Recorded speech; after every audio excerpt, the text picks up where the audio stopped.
Hi, Brody. Welcome to History Respawned. I'm your host, Bob Whitaker, and I'm joined by my co-host, John Harney. Hey, John. Hey, Bob. Hey, so John and I felt like playing a little bit of Old World. This is a game that came out at the beginning of July, but in grand History Respawn tradition, we are just now getting around to talking about it for the show. That's what happens when you've got a podcast and video series run by academics with busy personal lives. But here we are, and we thought we would play some of this game now that it is released. And this is available, I believe, only through the Epic Store. Is that right, John? I have it at the Epic Store. I think at some point it's going to have to come to Steam. They all do that. I think I it's think still so. Epic for Yeah. now. I think it's still Epic exclusive for now. Yeah. Yeah. But just a heads up, we did receive review copies of this game from the developers at Mohawk. But with that caveat out of the way, I thought maybe we could start by just starting a new game. And so this game, I think if you've been following the coverage of it, you know that it's developed primarily by Soren Johnson, who had worked on the Civilization series, cut his teeth on Civ 3, and then was the lead developer of Civ 4. And so you can see the heavy Civ influence in this game, because it's a 4X title, starts in the ancient world.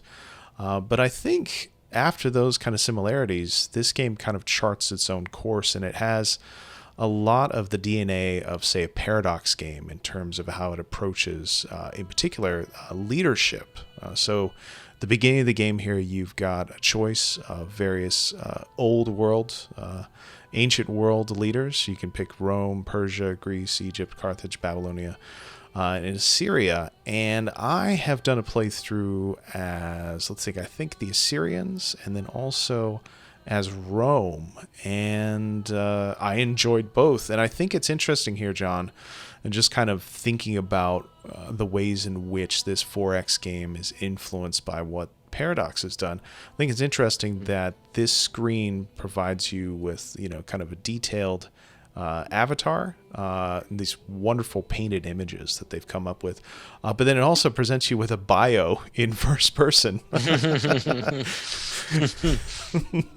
And so I played as Rome, and I played as the Assyrians. And John, have you done many of the other ones? I haven't I've got a done a chance bunch of to. them.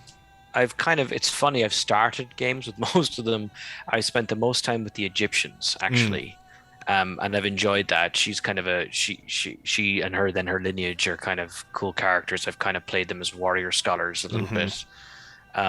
It's kind of interesting because as people who've been watching Civs 101 will know, if they didn't play Civ 6 already, Civ kind of went in this player slash thing direction as opposed to just playing a Civ. But this is just done very differently. Yeah.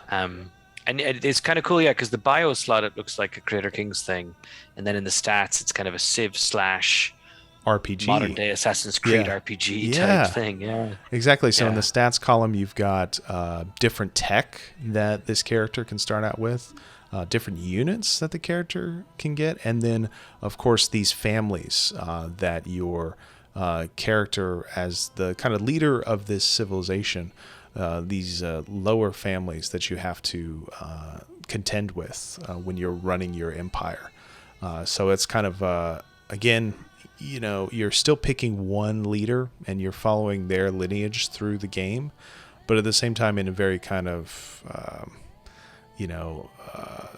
heavily influenced move, from like Crusader Kings or something else from Paradox. You've got kind of RPG stats for your particular leader, and then also different noble families that you have to deal with through the game. So it's really neat. So I thought for this playthrough we might go with the Greeks. I haven't played as them yet, but we've got Philip here, who famously was kind of the key leader in Macedonia, and died and then gave way to Alexander the Great. So I thought it might be fun to see that angle. And then he's got his starting bonuses when it comes to tech, and then of course the traditional Greek Macedonian units that you would expect. So let's jump into this. Let's jump into this game. And I think I've been playing the strong. I might go down to the good down here just to see. And we'll do a random map, and then they've got these different kind of maps here. And I think I might go with... They've got several different ones here. I don't know. Seaside. Let's go with the default map, and then we'll go with medium. That sounds good. Okay. And resources, we'll see this in a minute. Resources play out very, very differently in this game. They do in a classic Civ game. Mm-hmm.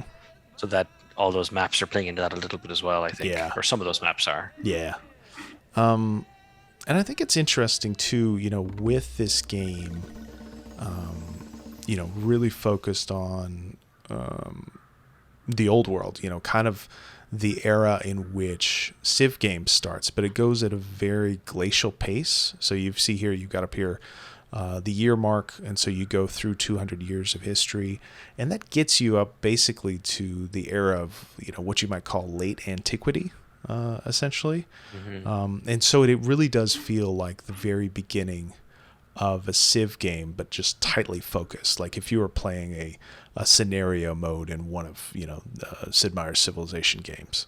But I think another interesting thing that focus does is that it allows the game to focus on different civilizations than what you might expect. So, for instance, you've got Greece and Rome, which, when you think of the ancient world, those are probably the two you're most likely to think of when you're thinking of kind of the grand Western tradition, particularly if you live in Europe or North America. But then it also lets you play as the Assyrians, which is one of these civilizations, one of these groups that tends to get left behind when you focus on Greek and Roman history like you usually do in, like, say, a Western Civ course. So I think it's definitely the case that this game follows in a lot of similar ways to what you have in Civilization. It has Greece, it has Rome, it has this kind of traditional civilization structure. But at the same time, it's allowing you to play act as other civilizations, and it's kind of more drawn to the Middle East rather than the Mediterranean world. So I think that's an interesting choice. I think it's a welcome one. It makes it a bit more varied. And that's something that I think they definitely have done consciously. If you follow Mohawk Games and Soren Johnson and creative director Layla Johnson, mm-hmm.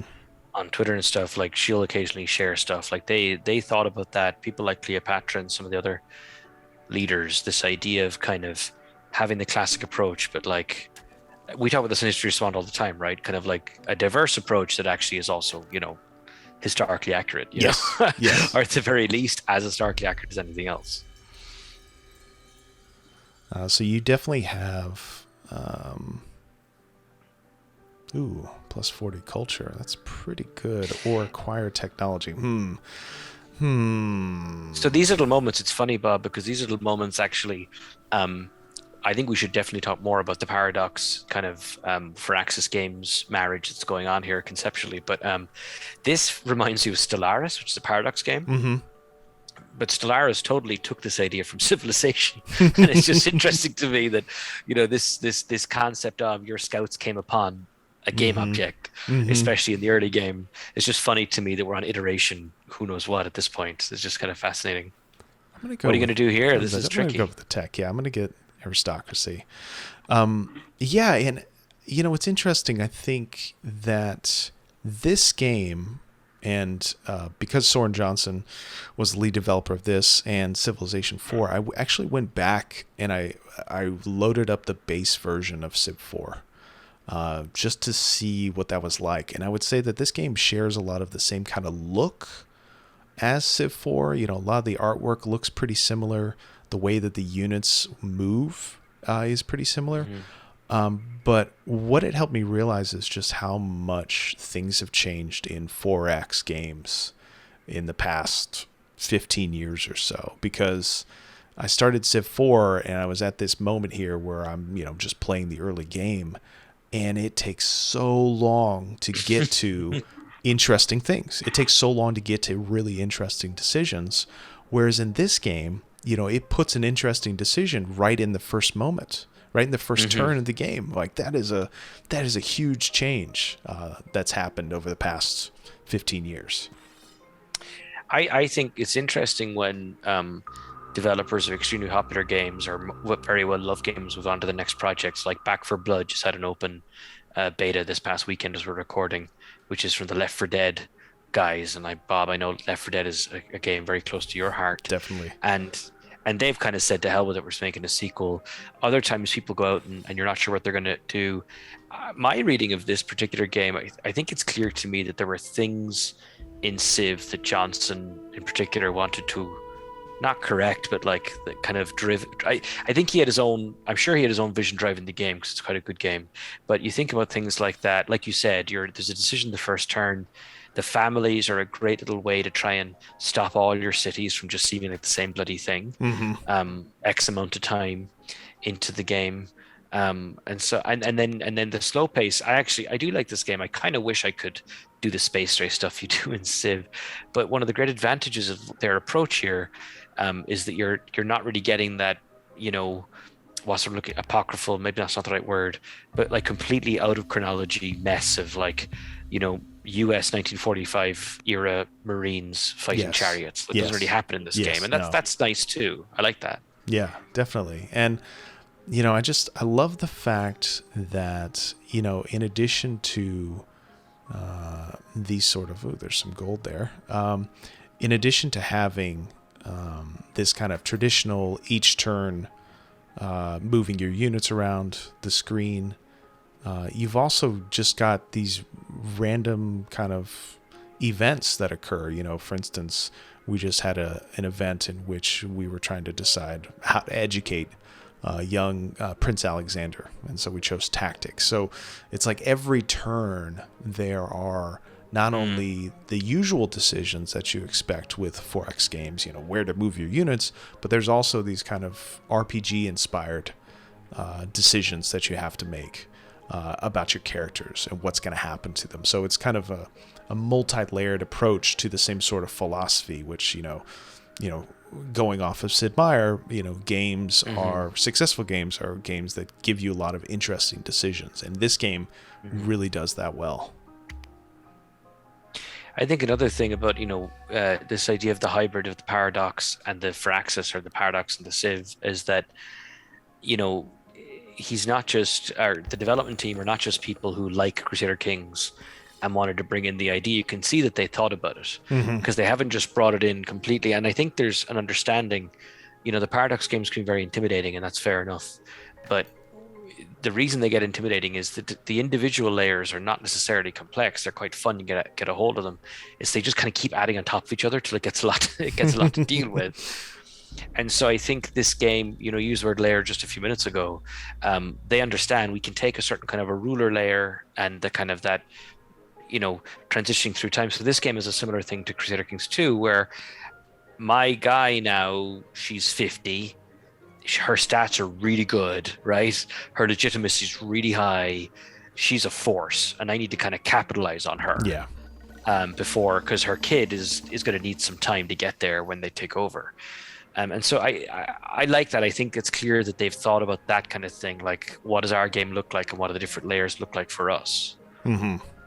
So it's really thoughtful that way. Yes.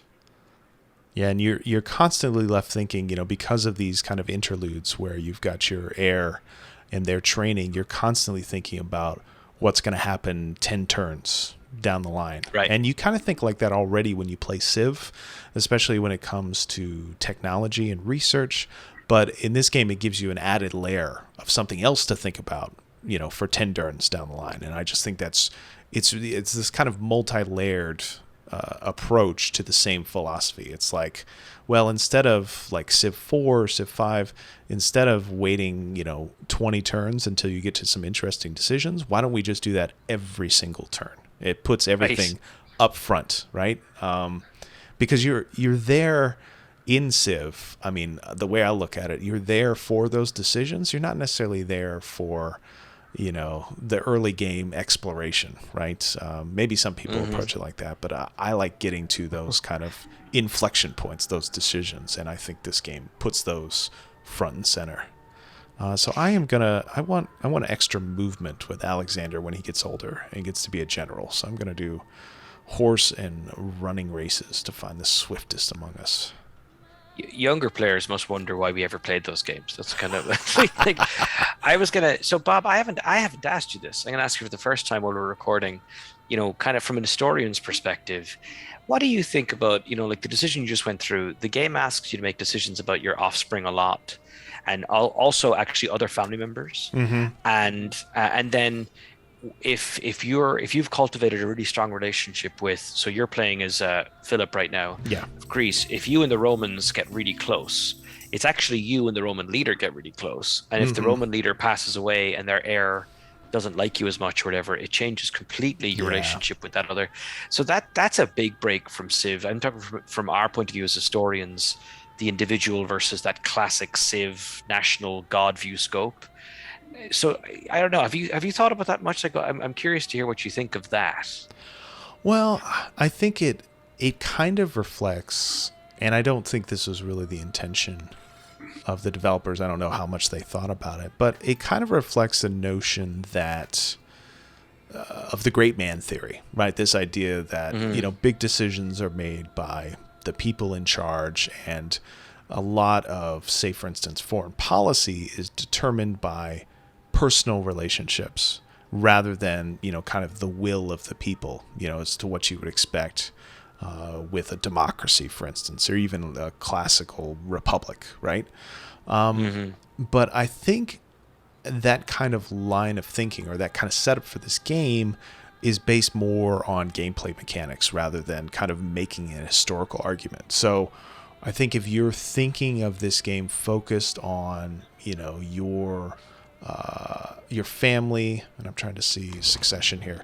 If you're thinking of this game based on following your lineage, going down through the ages, interacting with different families, different groups, that kind of personal interaction, that kind of personal relationship with other leaders makes a lot of sense, because it's like you're coming across an NPC in an RPG game, right?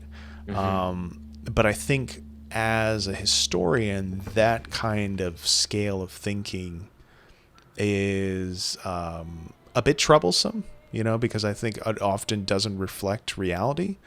But I think it does kind of reflect the general notion that people have about the way the ancient world in particular worked and how it functioned, right? It was more of a society, or I should say more of an era that was based, she became cunning, that was based on personal leadership, right? Especially, Right. strong military leaders. Right. What do you Right. what do you think about that? Yeah, I think there's a lot of truth to what you just said. I think that makes a lot of sense. Yeah, I agree. I think it's tough. I agree with you. Like, it's definitely a gameplay decision as opposed to any kind of an historical statement for sure. And, again, the Paradox games, it's, one could argue that you only ever really hear from the populace if they're like dying of a disease or they're rising up against you type thing. And, Yeah. and again, this is a symptom of these games. I think, I think you kind of hit it right there at the end of your comments. I think where it becomes an interesting debate, and where, for example, I could see talking to students about it, is, there is an element of, more than an element of truth to the fact that in these dynastic systems, the political and the personal aren't divided from each other at all. And this is why you're breaking. If I was president and I made my son vice, or sorry, if I made my son my NSA advisor or something, people get funny about that stuff for a reason. Yeah. Like makes people very uncomfortable. Yeah.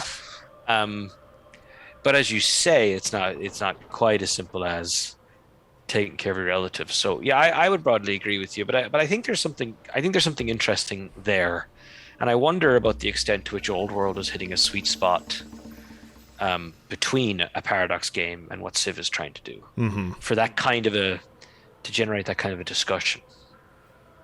Okay, well, we've got a proposal of marriage here to one of the Vandals. And I think I'm just going to go ahead and take it. And the reason I'm going to take it is because I am 46 years old now, and Alexander is 20. And if I'm thinking, again, kind of 10 years ahead, I'll be 56, could be at risk for dying. I've had a couple of my first characters in this game die relatively young, in their 50s. And so if that's the case, then Alexander would be 30, and you kind of want him to already be at Mm. work, so to speak. PG rated history respawning episode here.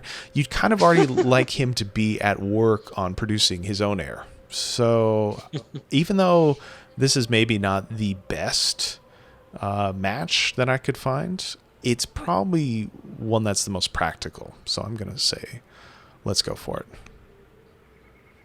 And wasn't the historical Alexander the Great very young when he rose to power? Oh, yeah, beats me. I would assume he was. I Yeah, think he died in his early 30s. So, yeah, he must have been. James Dean of ancient era conquest. I suppose. I don't know anybody in our audience would even know who James Dean is, but oh, here's another city site. Oh well, I'm just gonna stick with the other one that I'm headed towards. So one of the interesting things that this game does, and you'll notice it up here at the top, is that it bases your movement and actions for units on these things called orders. And I'll look in their little help screen here if they've got an entry for orders. Yeah, here we go. So as you see here, orders are needed for various unit actions, moving, attacking, building improvements. You can get more orders by getting more legitimacy, building garrisons, etc. But basically, orders are a resource that you use in order to do things in the game. So this is different from Civ in the sense that in Civ, your units have their own kind of movement and attack powers. And if you spend your units' powers, then they can't do anything more. But in this game, all of your actions for your units are tied together in this order system. So say, for instance, I use all of my orders to move this scout, down into this clouded area here. That means that I'm not going to be able to do anything with either my warrior or my worker or this settler that's over here. So I'm curious, John, what do you make of this system? Because I kind of like it in the sense that, if we're looking at this game as layers upon layers of decisions, I think the order system actually gives weight to every decision you make, right? Because I feel like in a Civ game, you might just kind of flippantly be like, okay, yeah, sure, Scout, go use your movement points over here. I don't really care, just go do something, right? Whereas now, like if you're using this order system, you can't just be flippant or careless about sending your Scout off, because that's taking potential movement power away from your other units. Yeah, no, I felt the same way, and like even right from the start of the game, like because you can also cash in orders if you don't use all of them, they just give you some money for the next turn. Mm-hmm. And so you have all these options, and I think it's tied to the ruler's legitimacy, I think, right? Yes. So then you get into this idea of like what are ways to level up my character, and the game is very good about throwing decisions in front of you. Do you want to level your guy up, or do you want to take this other boot? The classic stuff you're just talking about, we've already seen. I like it. I actually I was quite skeptical of it when I first read about it, but it works really well. And like and so if people are watching and listening, going, it kind of sounds a bit cumbersome. It really isn't actually. It really works very easily, and it's very intuitive. And it's just I kind of assumed I'd be figuring it out for a while, and that just wasn't the case at all. It's like, oh, okay, Yeah, it feels pretty natural. Although, you definitely get into situations, and I found this with my early playthroughs. You definitely get into situations where you forget about the order system until you go to war and you've got a ton of units, and then all of a sudden you find out like, oh, I've moved all my military units, but now I don't have enough orders to do anything else with like my workers or my settler. And your settler could be caught out like in the middle of no man's land, basically like, what am I doing out here? And this is true in modern civs as well for the most part, but like rapid war mobilization isn't really a thing in this game. Mm-hmm. So, I've had situations where they declared war on me. I've actually had a couple of wars where the war went on for a long time. Neither of us really did much to each other. And then when the guy passed away, I made peace with his son. And I Mm-hmm. was like, yeah, this is pretty good. This kind of thing definitely has happened in history before. Definitely. Yeah. We're angry at each other is basically all it really was. Yeah. Um, I wanted to, I yeah, go ahead. Keep going. I wanted to bring up this oh yeah, ambition thing. okay. Yeah. Well, I was going to say, I mean, I mentioned briefly in terms of being intuitive, a lot of the reviews talk about the learning curve. I guess I felt that. Maybe I just got into it so glib. Maybe it was all the Crusader King veneer stuff, maybe treated like a Paradox game. I just wasn't that, I've just kind of been mowing through it. So I never really Yeah. had that sense of it. I will say that early on, especially the resources and the economy stuff, that is, I didn't understand that for a long time. It Yeah. didn't stop me playing the game, but I didn't really know what was going on. Yeah. I feel like it's really worthwhile, especially with 4X games, to just bulldoze through it and make a whole ton of mistakes and then restart, right? And then you kind of understand like, oh, Yeah. this is how orders work, or oh, this is how resource gathering works. Because in particular with resource gathering, I found out in my first two playthroughs before it finally stuck in. I was too thick-headed to understand, but I had to start collecting wood because they give you quite a bit of wood here to start out Yeah. with. And you get like maybe into year 40 or so, and you're building all these buildings, you're building all these different improvements to your cities, and then all of a sudden you run out of wood.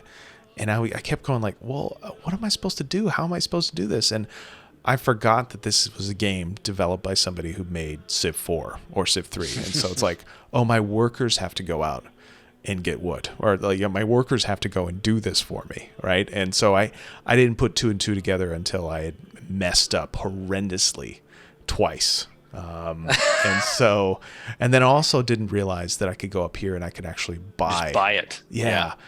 Which Huge I think, amounts. which Yeah. is, I think is something you could also do a bit in previous Civilization titles. I'd have to go back and look, but it's just kind of all these little things that you don't understand until you just throw yourself into it. And I think that's a legacy of how we usually play 4X games, but I think this is something you have to do with Paradox games too. So, yeah.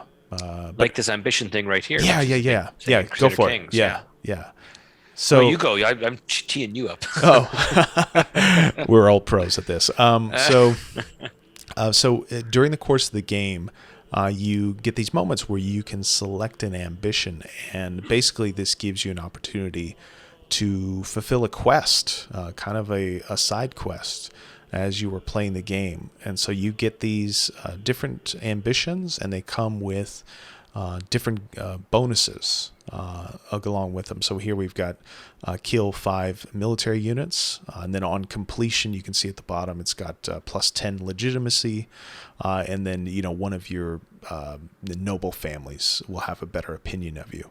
And then you've got enact epics. So this is a law that you can get during the course of your playthrough, or you can pass on an ambition. So I'm going to go with, I think, kill 5 military units.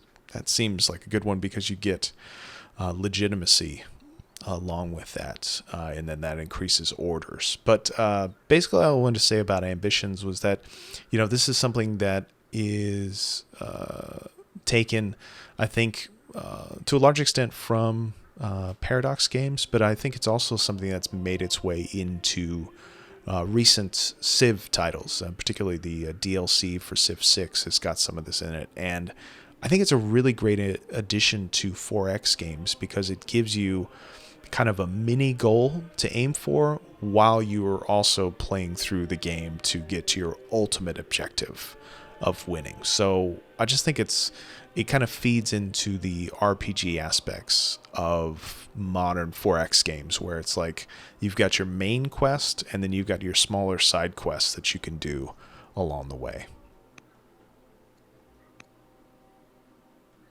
The game is such a fascinating mixture of, I think in game design in the last decade in particular, there's this realization of like, we don't need to artificially make things difficult for players in terms of like, game difficulty is one thing, but like if the player wants to do something and and we can let them do it, then why would we make that an issue? That's kind of, I think, a Hmm. big thing in modern game development.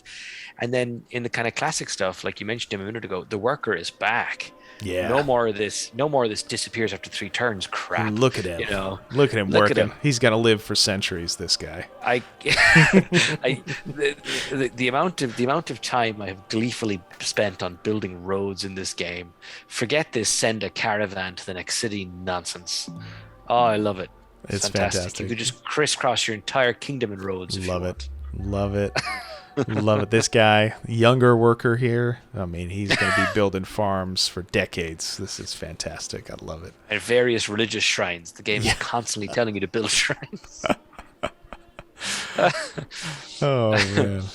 So we get more of this meta game history stuff, which is fascinating to me. Of kind of the Mohawk games kind of delivered to a certain extent. It's like if you liked Civ 4 and you were hoping that we would give you some of that Civ 4 goodness, well, they did. They did. And it's kind of intriguing to me that again, the video game audience is just so sophisticated and so established now that there's a big market for that. Yeah. You know, Definitely. And another thing that I like that I would hope to see maybe in Civ someday is this undo last move button. So, like for instance, I had just gone in the wrong direction with my scout here, and I actually meant to go this way. So what you can do is come over here, and you can undo that move, and then you can come back and redo it. And that's really important, I think, especially when you're dealing with the order system, because you have limited numbers of moves and what you can do each time that you are doing your turn. And so that helps a lot, and I use the undo move all the time in this game. Although I don't know what you think of it, John, but it does there's a certain part of me that says, well, this is kind of save scrubbing a little bit. It's like if you made a mistake, you should live with it. You shouldn't be sitting here like taking your moves back. What a coward. But I should say that's a very small part of my psyche. But I think it's another example I was just saying a minute ago, that like a kind of a classic old school attitude would be, you did it, you committed, just you've got to compensate now with other moves. Whereas a more modern game developer design choice is, why not? Like none of our game mechanics rely on catching the player out for a misclick, so why don't we just do this? Yeah. And also, like you said, I agree. I think once you move to the order system, it would have been so frustrating not to have that button there. Mm-hmm. Oh, look at are you falling into trouble, or? Well, I thought you married into the Vandals. I'm a bit confused. No. This is the Scythians down here, and so I came across them, and they were kind of warlike, and I was just like, oh, they're not my enemy. So, and plus, they're across the water, and I can't embark yet. So, it's like I can wave to them across this ocean or this lake here. Yeah, and so I'm trying to think if there's anything else that I wanted to bring up. I guess one of the interesting things is the technology system. So we had a couple of moments here where we had gotten to choose which technology we were going to research. So we had picked one and then we moved on. But what's interesting about this game is that even though it does have this kind of tech tree, which you can come over here and look at in the menu.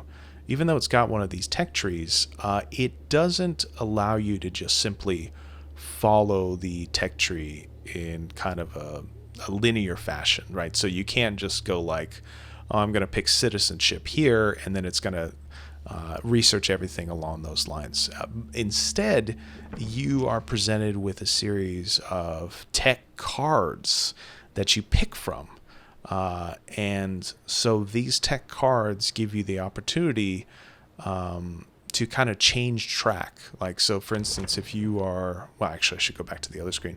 Like if you were like us, given these different ones here, Polis, Labor Force, Administration, and Stone Boost, you could find yourself in a situation where you're building a wonder. And so like you would want to take this Stone Boost instead of staying on the same track of just getting the actual technologies. So it gives you these kind of wild cards along the way that allow you to kind of pivot in the middle of your research, which I think is a really interesting approach. But once you accomplish one of these research goals, you're presented with a whole new slate of possible tech choices, which may or may not give you the opportunity to research the technology that you want. So it's just a different approach to technology, but it's one that I think is interesting because, like we always kind of criticize these 4X games for, especially Civ, for having this teleological approach to history and then also to tech in particular. And this game, I think, kind of subverts that a bit with this, what you could call a card system for technology.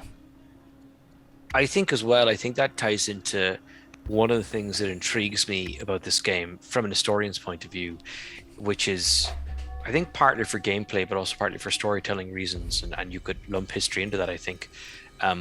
They clearly made a choice about pace and rhythm. And so even though the game is kind of extremely reminiscent of a kind of a Civ game, it really does feel like a different kind of a game. And so it's kind of hard.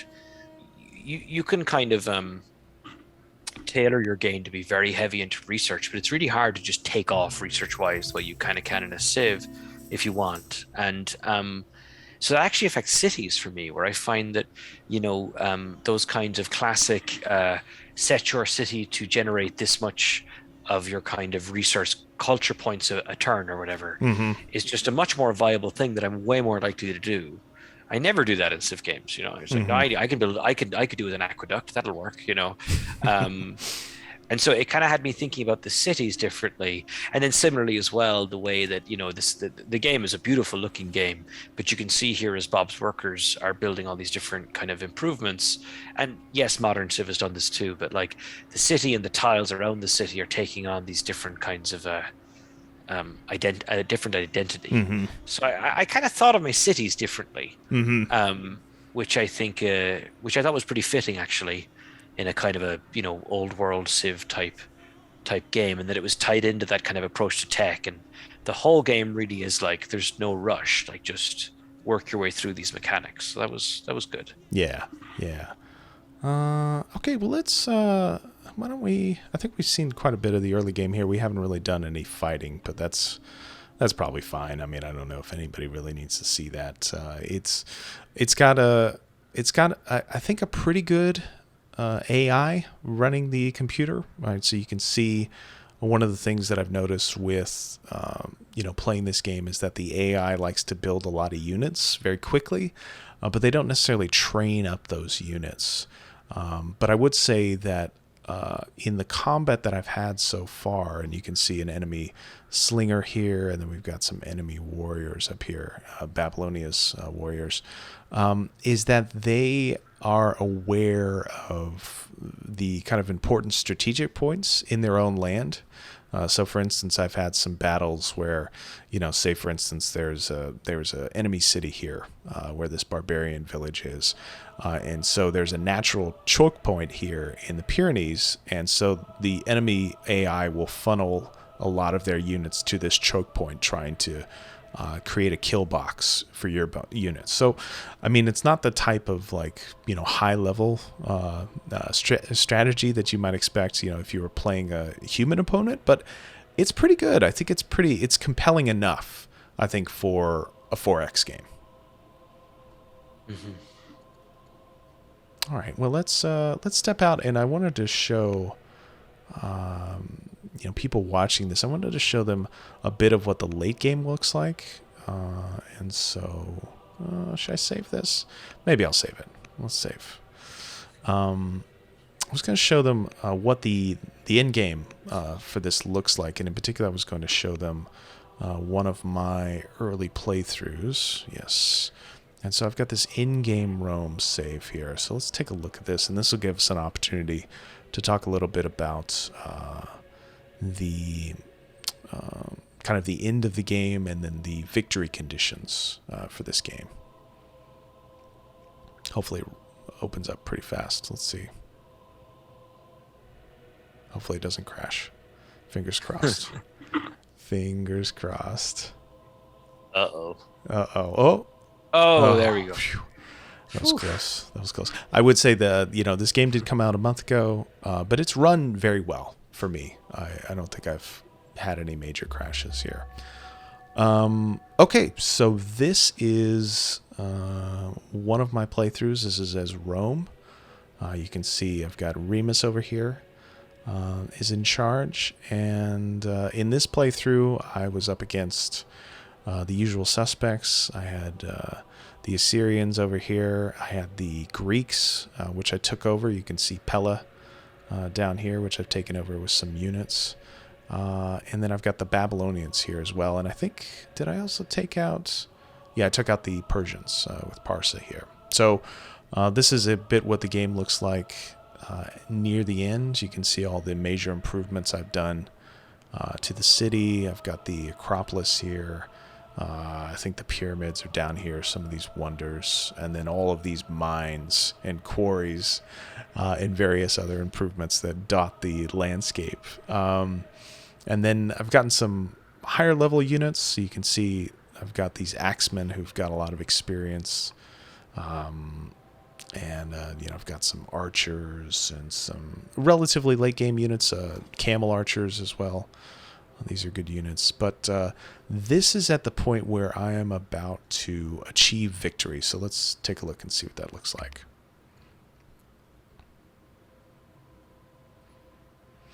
Got to go through Egypt's turn.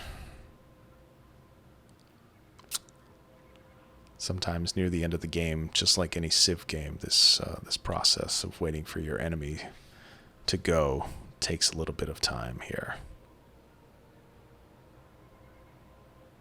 I do like all the dynamic animations for like the water wheels down here. It's nice to watch. Okay, so a bunch of people going to war. Okay, but it doesn't matter because I've achieved an ambition victory.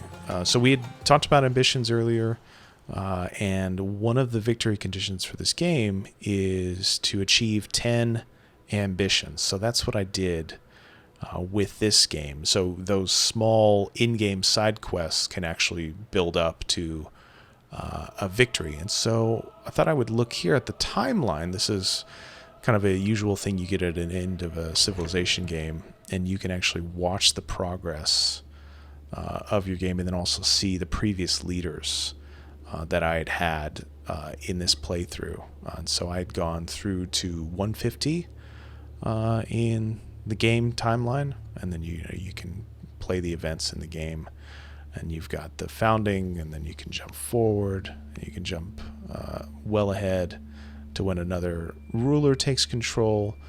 And so the ambition victory, I think, it's a good idea to have ambitions serve a purpose in the game, kind of giving you smaller side quests to do along the way, but then kind of building that towards a final endpoint. By doing 10 ambitions, it gives you a way of winning the game without actually having to go through the long slog of conquest. And you can also win the game through conquest, but this is kind of one of many different ways that you can achieve victory without necessarily having to fight your way through it, which I think is probably a great thing because I don't know how you feel, John, but I get really, really tired of playing a 4X game, especially Civ, near the end. Yeah, especially if there's lots of wars, which just feel like you're being bogged down, or you're just steamrolling people. Even just as you were showing the map there, just everything just looks so nice, and all these cities are bunched up against each other. I love the mini map blown up here on the right, like the old school. Yeah. Kind of color coded thing. That's fantastic. Yeah. But this playthrough that I had, it was really a good one. I had kind of a poor leader at the beginning, Romulus here, not very popular. Somebody who was very good at exploring, but not much else. And then he died suddenly, and he was succeeded by his son, King Sextus. And Sextus had a rough childhood because I think he ascended to the throne at 12 years old. And so there were 3 assassination attempts on him when he was still a teenager. But he managed to survive that and then become the great. And basically, we can jump ahead here to his son, Servius, and you could see all of the territories taken over in that time, including taking out the Persians up here in the north. So really a remarkable run, and that kind of story is one that is pretty common to Paradox titles, but it's not very common to more traditional 4X titles, right, where you're playing as the same leader the whole time. Mm-hmm. So, I mean, that kind of being able to have that story of Sextus and how he goes from being a target for assassination to becoming, one of the great leaders, at least in this game world, it's really fun. It's something that's gonna stay with me for a while, and I think that's really neat. So I just want to share the story of my dude, my Aegis Sextus dude. This is my favorite thing that they kind of borrowed from the Crusader Kings idea, because like I said earlier, they could have borrowed it clumsily, but they didn't at all. They kind of, they clearly, because it's in Crusader Kings 2 and 3, there's something I like also, like you become attached to certain rulers and you endure other rulers. It's like, oh, this guy's not great. And that's great. Even the family tree stuff here is cool. This is all, and there's echoes here as well. Of course, we both know that these older civilizations, this is how they recorded the history, and the chronology is based on the bloodlines and chronicles, and many societies the calendar was based on the ruler. This is the 25th year of this ruler and so on, which of course was happening because that's what the rulers wanted to happen. It wasn't wasn't quite the spontaneous popular support that the history books tell us it was, but not at all. But I like those echoes as well. I kind of like that thematically the old world motif is pretty strong through the whole game, actually, which is interesting. Yeah. And so just on the topic of victory, you can do a time victory where you total up the number of victory points in 200 years. Conquest victory, which is exactly what you think, domination victory from Civ. Double victory, this is where you're kind of lapping your opponents. And so, you don't get into a situation like John mentioned at the top of, having tanks going up against warriors. And then ambition victory, which is what I achieved, attaining 10 ambitions during the course of the game, and then a points victory. So I think it's an interesting way of structuring. This is definitely these kind of victory ideas, these kind of goalposts. These are some that I think a lot of critics of Civ have been asking for a while, particularly these ones like double victory and ambition victory, something you could achieve before you get to the actual end game, right? Before you get to, the post-industrial era. But, at the same time, if you are somebody who is interested in, medieval history or, the Renaissance or the Industrial Revolution, those kind of technologies, playing with those concepts and ideas, you're not going to find that here in Old World. So, I think it's a game that does a lot of work to the 4X genre, but it's also one that I think is for maybe a particular type of interest when it comes to 4X. If you're really interested in the ancient world, if you're interested in antiquity, this is a really great game for you. But like John was saying, hey, you're not going to be able to do a space victory in Old World. Sorry. It's also in the ways that Civ had sometimes over the years been described as almost like the ultimate board game or the computer board game, but I never get that feeling with Civ because I just I load it up and it's like I'm not sure if I'll ever get to the end of any of these scenarios really. Whereas this game is built with that idea a bit more in mind, you know, that you would pay attention to the victory, that you would maybe strategize for a specific type of victory, and then you would load it up and start another one. And that you would do this a lot. I wanted to ask you, Bob, and here at the end of the Roman game, I was going to ask you about government types and those kind of social models, because again, I really think it's not just Crusader Kings. I think Stellaris actually is showing up in some of these ideas. When I think of Stellaris, which is a Paradox game, a Space 4X game, where the different peoples can manage in different ways, like slavery has been brought up a Yeah. lot in commentary about this game.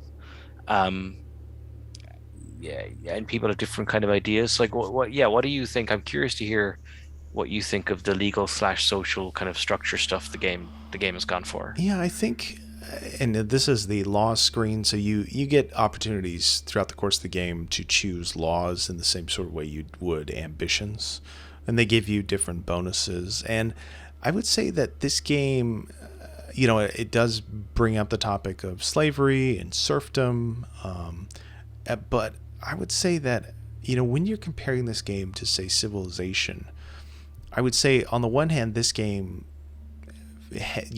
faces those problematic issues head on, by kind of giving you this choice of freedom or slavery and seeing the pluses and minuses of those. But at the same time, there isn't a civilopedia to fall back on. So in one way, it's like they deserve credit for doing that kind of work. But on the other hand, it's like, well, there's no context around the decision, right? The only text you get about it is when you're actually making the decision. And then otherwise, you don't really think about slavery. You don't really think about serfdom or colonies or colonialism. And so I would say it deserves credit for bringing it up, but then as far as contextualizing it, I'd say Civilization actually does a better job. Now, of course, with Civ, you have to go searching for that context in the Civilopedia. But I would say even then, it's kind of something that I would rather students, for instance, have, rather than maybe this game where there isn't a lot of context that goes into these big decisions, right? It's almost like this is kind of a game that, if you were designing a history title for, college students, this is the type of game that you might give to graduate students, right? This is the type of game that allows you to play around these concepts, but it also assumes a lot of knowledge about the context around these decisions. Whereas like Civilization is, like we've often said on Civs 101, is something that is giving you kind of grade school history with the Civilopedia, to use as a reference. And so I just think this game, because the development team is so small, I wouldn't expect them to have a huge encyclopedia to go along with these things. But it is something that I miss from Civilization games. Mm-hmm. Yeah. No, it's just interesting, and it's just kind of. I think I agree. I think they've tried to meet head on something you'd say about Civ and every other video game. Really, is that this is you've gamified this idea, like you just did. You just picked free trade over Yep. Self-sufficiency, or autarky, as they called it in the 1930s. And but yeah, it's intriguing, isn't it? Like I think slavery, for example, and like I've read articles by well-meaning, intelligent people saying that we need to rethink slavery because slavery's been around forever. Not that makes it okay, but it's not right to isolate the American experience. It's like, well, actually, it is, because the American experience of slavery was so much, or slavery as practiced in the Americas by Europeans for the most part early on, and later on by Americans it was different. Yeah. And so chattel slavery. Yeah. And so the slavery that as the Romans you could conceivably do it's not the same thing. And again, I think you're making an interesting point there, actually, because I hadn't really thought of it that way with undergraduate students, because it wouldn't be. Why would you expect undergraduates to know that? Yeah. Some of them will, obviously, yes. Right? But you can't teach a history class that way, assuming that kind of knowledge. Especially an introductory not course. Undergraduates. Yeah. Especially an introductory course. And I think that's a mistake that a lot of scholars make when they critique these games, right? Is they assume that the playing audience is much more intelligent, not say intelligent, but just more knowledgeable than they actually are. Right. I think that's a big reason why History Respawn exists, is it doesn't assume that audience is as knowledgeable on these certain topics as we are.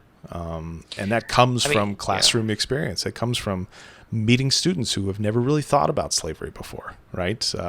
Or meeting yeah, students who haven't thought about despotism before, right? And yeah, and why would they? You know? right. I mean, no, this stuff is hard. Like something that comes up a lot is people like, how have I never heard about such a thing? Like the Tulsa massacre. How did I never Yes, hear that? It's like, yes. well, yeah, yes. I mean, actually, that's a good example of something that should be probably, is kind of crazy. It maybe isn't taught, but um, you learn about things for the first time. Admittedly, I was Irish. I wasn't American, so it's a different context. But until my professor in my second year of college gave me a narrative of the life of Frederick Douglass and told me to read it, Hmm. I had no clue. Yeah. I had no clue of just how horrific that system was, and there were things in my own country. So I'll use Ireland as an example. I didn't know anything really about pre 1500 Ireland at all until I Hmm. went to college. So, whereas in graduate school, there's kind of a sense of if you don't know it, you can go and read on it next week. You'll be up to speed. Yeah. You don't really do that with undergraduates. Yeah. Yeah. And so, when you get one of these things, fiscal policy, or when you get one of these laws, it gives you a little bit of text, but most of it's centered around the positive and negatives related to it, right? It's based on the numbers, right? And, Hmm. I think that kind of view, it's a very game centric view. It's something that comes from analog games, it comes from board games, where you take these kind of complicated ideas, controversial ideas, and you gamify them and you just slap numbers Mm. on them. And I'm not saying that, it's up to Mohawk Games to change that, but it is kind of part and parcel of a way of making games that I think games like Civilization get raked over the coals for not dealing with head on, but at the same time, I think they do try to contextualize that kind of decision and those kind of ideas a bit more than what you see here, right? And again, this is not really a criticism of Mohawk games. This is more of just, games in general and 4X Mm. games in particular that do this exact same sort of thing. And I think, on the one hand, this game really makes me appreciate the ways in which civilization could be improved. Like things with the order system, I think are really interesting.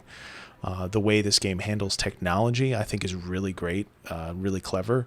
But on the other hand, it also makes me appreciate civilization even more, especially the Civilopedia, because there's moments in here where I'm like, oh, I'd like to hear their angle on, the infantry square. Or I'd like to get a bit more context on, some of these laws here, like divine rule. What's their perspective on it? And there's just no there.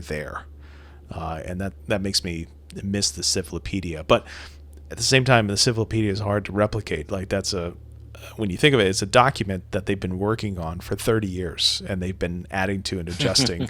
And they have a huge, research team, I'm sure, that works on it. They have a huge number of developers who work on each one of those titles. So like I said, I'm not trying to make a huge criticism of Old World here. It's just kind of an interesting thing related to 4X games. But if you couldn't tell, I really, really like Old World a lot. So I'm going to leave it there.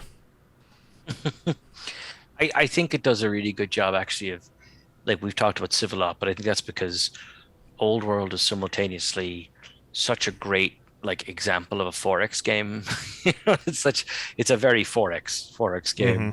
game. But it really feels distinct to me. And one of the things I think it does a bit better than Civ, and going back to discussion on slavery a moment ago, other laws and stuff. I don't know. I think this game potentially invites role playing a little bit more in terms of like Yes. player driven. Like Paradox games did this a lot, where like the game itself isn't. Yes, it has those agility trees or not agility traits and stuff, Yes. but the sense that if you're going to pick a free constitution that doesn't have slavery, etc., you can do that. You could choose to buck. You could do the alt history stuff. Mm-hmm. I'll be a Rome with no slavery, and that keeps the Senate the whole time. That kind of thing. Um, so I think the game scores kind of good points there. Um, And I know, Bob, before we wrap up, I know you want to talk about how the game sounds. Oh yeah. I don't want you to forget it because it sounds great. So it has got some spectacular music. Now, I've got it turned down a bit here because we're doing this stream and I want to make sure we can hear John's voice and my voice. But let's turn up the music just a smidge here. Let's see if the options come up. We'll go to audio. And actually you can play particular music. So let's see what that sounds like a little bit. I don't know if there's one in particular I really liked. Let's do that one.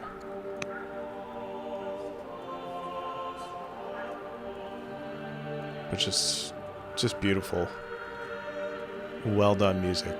And I think it really fits the game. You know, I think the music, it draws a lot of inspiration from, you know, kind of medieval music, early antiquity music, you know, obviously civilization music, the type of music you'd hear in the game.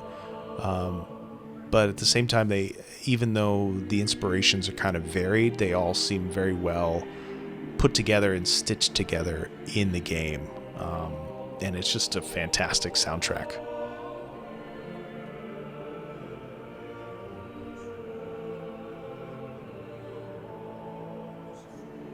Yeah. It's a good time if you're a nerdy history person like us, which if you've made it this far into the video, I'm pretty confident you are. I think this game is worth a look. It looks great, it sounds great. It's just for a game that is designed to spend a lot of time in. Mm-hmm. I'm very glad they invested in the music the way that they did. Yes. Yeah. All right. Well, on that note, that's going to do it for this episode of History Respawn. John, thanks for joining me in Old World. Thanks, Bob. It was great fun as always. And if you enjoyed this episode of History Respawn, please check out our website, historyrespawn.com. And if you really enjoy our work, please consider supporting us on Patreon at www.patreon.com/historyrespawn. And until next time, goodbye.